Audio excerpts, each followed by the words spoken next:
falar sobre o Flamengo que busca um goleiro grande para 2026. Eu não me refiro à altura, e sim a peso. A ideia do Flamengo é ter um goleiro que dispute a posição com o Rossi para repetir algo que vem sendo feito em outras posições. A ideia de Felipe Luiz e Boto é gerar competitividade entre atletas e ter pelo menos 2 titulares para cada uma das posições.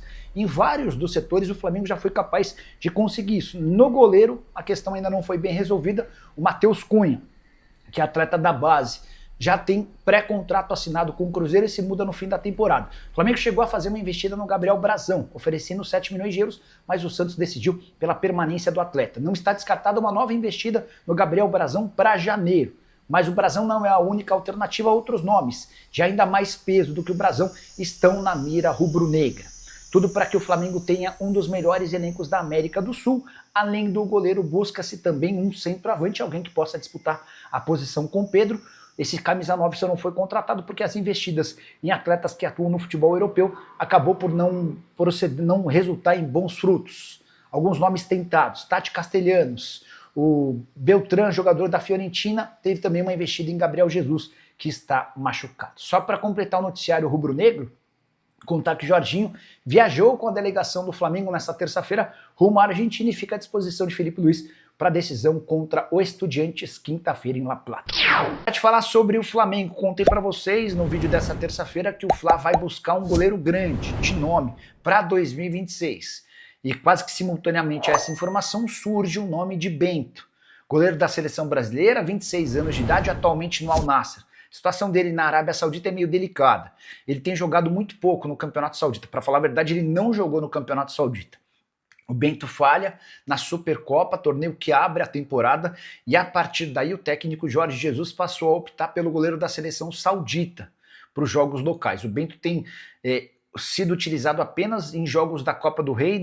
Nessa terça-feira o Al Nassr venceu a partida da Copa do Rei e também numa espécie de competição B da Champions Asiática. A verdade é que o Bento perdeu espaço no time saudita e para continuar sendo convocado para a seleção brasileira, ele vai precisar buscar outro clube do que o Al Nassr.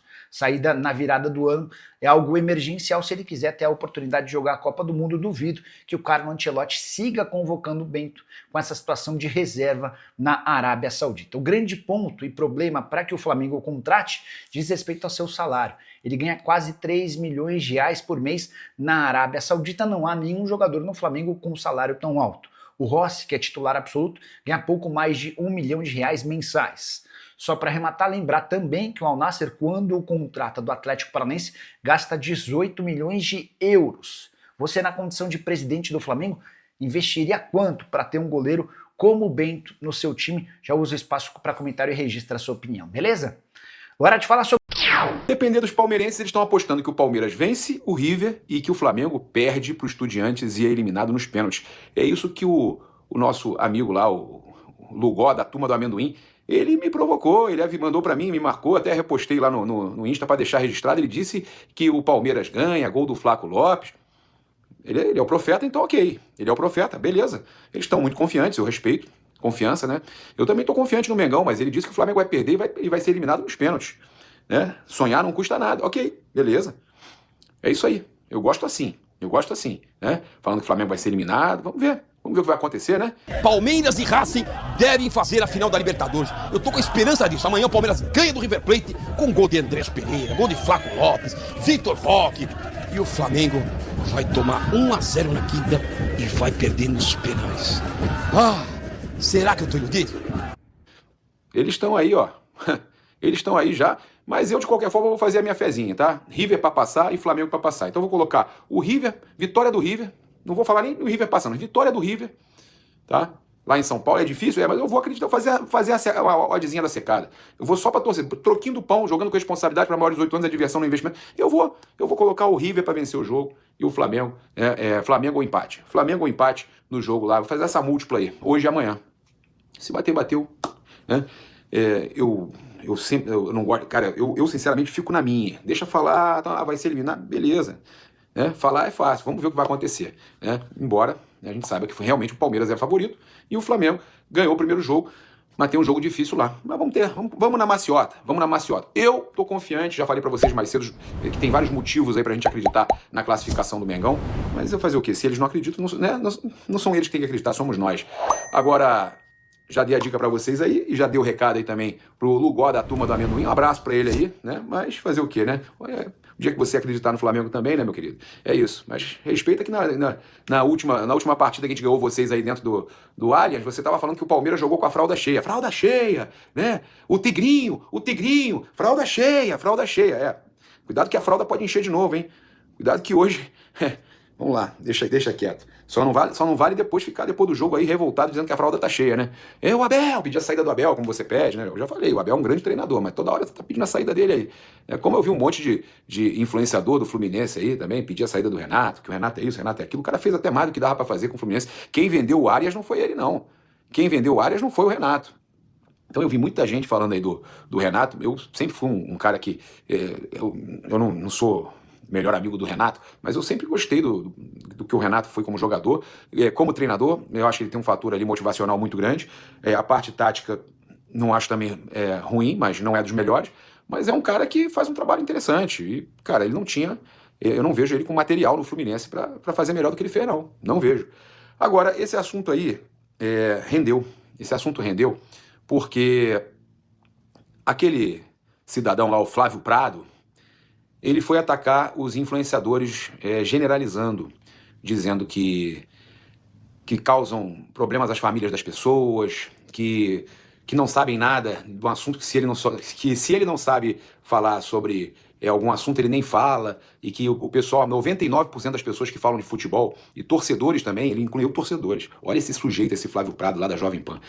Esse sujeito, eu vou falar pra vocês, cara. Primeiro que ele não gosta do Flamengo. Segundo, que ele odeia jornalistas influenciadores, né? Ele quer dizer como se ele fosse mídia tradicional. Só que ele foi jantado pelo Mauro César.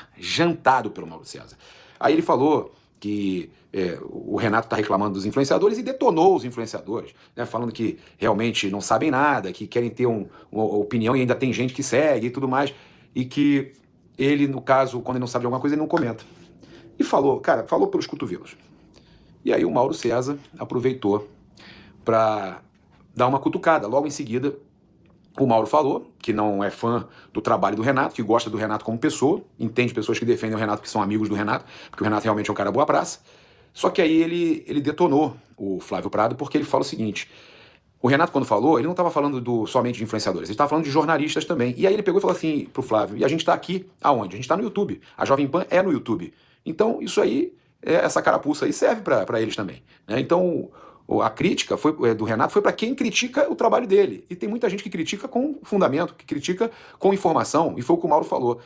O cara, simplesmente, o Flávio Prado, ele quer atacar toda uma classe, ele quer atacar todo mundo, generalizando, e foi muito infeliz, né? Quando ele não entende, o Mauro falou a mesma coisa, que o YouTube é democrático. O YouTube abriu a possibilidade de pessoas que não estavam podendo fazer um trabalho em mídia tradicional fazerem numa mídia alternativa, que na verdade hoje tem mais audiência até mesmo do que as mídias tradicionais. Então, as mídias tradicionais estão partindo para o YouTube. A Jovem Pan está no YouTube e o Flávio Prado trabalha no YouTube. Então, gente, não dá para entender o porquê desse desespero dele de tentar descredibilizar o trabalho dos jornalistas que utilizam o YouTube para fazerem seus conteúdos. No meu caso, que também a própria revista Placar, famosa, que tem nas bancas, hoje está no YouTube. E eu trabalho na Placar, tá? Então, eu acho uma palhaçada. O Fluminense recentemente fez isso, inclusive, para criticar a postura de uma matéria, situações que o José Ilan, né, que trabalha comigo na Placar, ele publicou, foi querer falar de youtubers, né? Querendo diminuir o trabalho dos influenciadores, dos jornalistas que trabalham no YouTube. E o Ilan hoje ele usa youtuber trabalhando, uma plaquinha lá no cenário dele. Tá certíssimo, porque ele que foi jornalista da Globo, é ridículo esse tipo de atitude de gente como esse Flávio Prado, que acha que pode descredibilizar quem trabalha no YouTube quando ele mesmo trabalha no YouTube. E eu gostei que o Mauro César jantou ele, tá? Jantou esse jornalista que não respeita as diferentes vertentes que tem no jornalismo hoje, no jornalismo moderno. Então, esse pessoal que não respeita quem trabalha no YouTube, no Facebook, etc., esse pessoal não merece nem mesmo ser assistido. Então você, torcedor do Flamengo, quando vê que tem alguma matéria passando e é Flávio Prado, sai fora desse cara. Sai fora desse cara, porque ele não respeita quem você acompanha, tá? Esse cidadão, ele não respeita quem você acompanha. Não dê audiência, porque não dando audiência, ele vai ter que procurar emprego, talvez, montar o canal dele no YouTube, né? Não sei nem se ele tem, porque eu não acompanho, mas aí ele vai ter que montar o canal dele. Porque se ele não puder trabalhar na mídia tradicional, porque ele não tá dando audiência, ele vai depender dele próprio fazer um canal, porque é o local mais democrático. Ele vai ter que fazer o canal dele, né? Ele está atacando o que ele mesmo vai ter que utilizar em algum momento. Mas é isso, gente. Eu fico impressionado como esses caras gostam, né, de atacar os jornalistas que produzem conteúdo no YouTube. Olha só, a gente teve o Flamengo aí anunciando medidas de segurança para seus torcedores no duelo decisivo contra o Estudiantes nesta quinta-feira pelas quartas de final aí da Libertadores em La Plata, né? O ponto de encontro dos rubro-negros será às 16 horas no cruzamento das avenidas Elvira Halson de La Piane e Calabria, em Buenos Aires, de onde partirão de forma organizada até o estádio Jorge Luiz Hirsch, né? A polícia argentina fará a escolta apenas de ônibus e vans e o clube recomenda que os torcedores evitem veículos particulares para garantir a maior segurança no trajeto, tá? Então é importante, tá? Essa escolta, é importante que os torcedores vão ao estádio com esses serviços aí de transfer, que a gente sabe que tem, inclusive eu conheço alguns. Você pode falar com o pessoal da Caravana do Haroldo, né? Eles estão fazendo esse serviço de viagem lá para Buenos Aires, eles vão indicar para vocês o serviço do transfer que eles têm aí, o melhor que eles têm para indicar, vai estar aí no comentário fixado, na descrição aí, o contato do WhatsApp da Caravana do Haroldo, pode entrar em contato com eles, não dá mole, não vacila. Tem o pessoal também da Urubus, né, que é nosso amigo Dudu lá, então o pessoal que faz um trabalho aí fantástico e que vai evitar, né, não vá com carro particular, não vá a pé, você precisa da escolta, tá ali com van e ônibus para estar participando aí dessa escolta, tá? Com relação aí à questão de Jorginho, a notícia é boa, tá? A gente teve a informação que o volante do Flamengo, o Jorginho, treinou normalmente, sem restrições, e que ele deve ser relacionado. A gente só vai saber isso quando o Flamengo soltar a lista de relacionados, mas que o Jorginho deve estar à disposição do técnico Felipe Luiz para o confronto desta quinta-feira. Então, o Jorginho aí sendo aí liberado, né, para o confronto.